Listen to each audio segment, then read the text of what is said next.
Hi ವಿದ್ಯಾರ್ಥಿಗಳು, ಎಲ್ಲರೂ ಕೂಡ ನನ್ನ ಚಾನಲ್ಗೆ ಸ್ವಾಗತ ಹೇಳ್ತಾ ನೋಡಿ, ಮೋಸ್ಟ್ ಇಂಪಾರ್ಟೆಂಟ್, ಯಾಕಂದರೆ ನಿಮ್ಮ ಪ್ರಿಪ್ರೇಟರಿ ಪರೀಕ್ಷೆ ಮತ್ತು ನಿಮ್ಮ ಬೋರ್ಡ್ ಪರೀಕ್ಷೆಗೆ ಮುಖ್ಯವಾಗಿ ಇತಿಹಾಸ ಎಂಬ ವಿಷಯದಲ್ಲಿ 10 ಅಂಕಕ್ಕೆ ಬಂದೇ ಬರುವಂತಹ ಒಂದು ಪ್ರಮುಖ ಪ್ರಶ್ನೆಗಳು 2026ನೇ ಬ್ಲೂ ಪ್ರಿಂಟ್ ಪ್ರಕಾರ ಈ ಪ್ರಶ್ನೆಗಳನ್ನು ನೀವು ನೆಗ್ಲೆಕ್ಟ್ ಮಾಡದೆ ಕರೆಕ್ಟಾಗಿ ಓದಿದರೆ ಸಾಕು, ಆರಾಮಾಗಿ ನೀವು ಒಳ್ಳೆಯ ರಿಸಲ್ಟ್ ಮಾಡ್ಬೋದು ಇತಿಹಾಸದಲ್ಲಿ. ಬನ್ನಿ ನೋಡಿ, ಇದರಲ್ಲಿ ಪ್ರಾಚೀನ ಭಾರತದ ಇತಿಹಾಸ ಅಧ್ಯಾಯ 4.1ರಿಂದ 4.9ರವರೆಗೆ 6ರಲ್ಲಿ 2 ಕಡ್ಡಾಯ ಬರುವಂಥ ಪ್ರಶ್ನೆಗಳು ಯಾವುದೆಲ್ಲ ನೋಡಿ.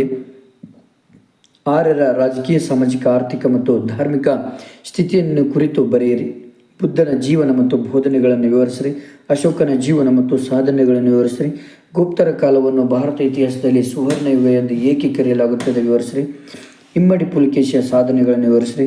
ರಾಷ್ಟ್ರಕೂಟರ ಸಾಂಸ್ಕೃತಿಕ ಕೊಡುಗೆಗಳನ್ನು ವಿವರಿಸಿರಿ. ಇದರಲ್ಲಿ 2 ಮಾತ್ರ ಪಿಕ್ಸ್ ಬಂದೇ ಬರ್ತದೆ, 20 ಮಾರ್ಕ್ಸ್ ಪಿಕ್ಸ್. 6 ಪ್ರಶ್ನೆಗಳನ್ನು ಕರೆಕ್ಟಾಗಿ ನೋಡಿಕೊಂಡ್ರೆ. ನೆಕ್ಸ್ಟು ಮಧ್ಯಕಾಲೀನ ಭಾರತ ಇತಿಹಾಸ 10 ಅಂಕದ ಮಹತ್ವದ ಪ್ರಶ್ನೆಗಳು ಅಧ್ಯಾಯ 5, 6, 7. 3ರಲ್ಲಿ 1 ಕಡ್ಡಾಯ ಬಂದೇ ಬರ್ತದೆ, ಯಾಕಂದರೆ ಅಧ್ಯಾಯ 5, 6, 7 3 ಅಧ್ಯಾಯದಲ್ಲಿ ಈ 3 ಪ್ರಶ್ನೆಗಳಲ್ಲಿ 1 ಕಡ್ಡಾಯ ಬರುತ್ತೆ. ನೆನ್ಪಿಟ್ಕೊಳ್ಳಿ, ಯಾವುದು ಅಂದರೆ ಮೊಹಮ್ಮದ್ ಬಿನ್ ತುಘ್ಲಕ್ನ ಆಡಳಿತದ ಪ್ರಯೋಗಗಳನ್ನು ವಿಮರ್ಶಾತ್ಮಕವಾಗಿ ವಿಶ್ಲೇಷಿಸಿ. ಅಕ್ಬರ್ನ ಜೀವನ ಮತ್ತು ಸಾಧನೆಗಳನ್ನು ಸಂಕ್ಷಿಪ್ತವಾಗಿ ವಿವರಿಸಿರಿ. ವಿಜಯನಗರ ಕಾಲದ ಧರ್ಮ, ಸಾಹಿತ್ಯ, ಕಲೆ ಮತ್ತು ವಾಸ್ತುಶಿಲ್ಪವನ್ನು ವಿವರಿಸಿರಿ. ನೆಗ್ಲೆಕ್ಟ್ ಮಾಡಲಿಕ್ಕೆ ಹೋಗಬೇಡಿ, ಯಾಕಂದರೆ ನೀವು ಬೇಕಾದರೆ ಪ್ರಿಪರೇಟರಿ ಪರೀಕ್ಷೆ ಗೊತ್ತಾಗುತ್ತೆ. ಬಿಟ್ಟರೆ ಬೇರೆ ಯಾವ ಕ್ವಶನ್ ಬರೋದಿಲ್ಲ. ನಿಮ್ಮ ಫ್ರೆಂಡ್ಸಿಗೆ ಶೇರ್ ಮಾಡಿ, ಹಾಗೆ ನನ್ನ ಚಾನಲನ್ನು ಸಬ್ಸ್ಕ್ರೈಬ್ ಮಾಡಿ, ಯಾಕಂದರೆ ಮುಂದೆ ತುಂಬ ಇಂಪಾರ್ಟೆಂಟ್ ಪ್ರಶ್ನೆಗಳು ಕೊಡ್ತಾನೆ ಇರ್ತಾನೆ. ನೆಕ್ಸ್ಟ್, ಆಧುನಿಕ ಭಾರತ ಇತಿಹಾಸದ ಪ್ರಮುಖ 10 ಅಂಕದ ಪ್ರಶ್ನೆಗಳು 3ರಲ್ಲಿ 1 ಕಡ್ಡಾಯ ಬರುತ್ತೆ.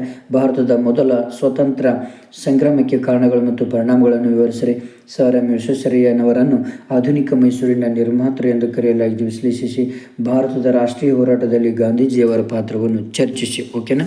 ನೆಕ್ಸ್ಟ್, ಇಷ್ಟು 10 ಅಂಕದ ಪ್ರಶ್ನೆಗಳು ಕಡ್ಡಾಯವಾಗಿ ಬರುವಂಥದ್ದು ನಿಮ್ಮ ಬೋರ್ಡ್ ಪರೀಕ್ಷೆಗೆ. ನಿಮ್ಮ ಪ್ರಿಪರೇಟರಿ ಎಲ್ಲರೂ ಕೂಡ ಸೆಂಡ್ ಮಾಡಿ. Okay, thank you friends, thank you.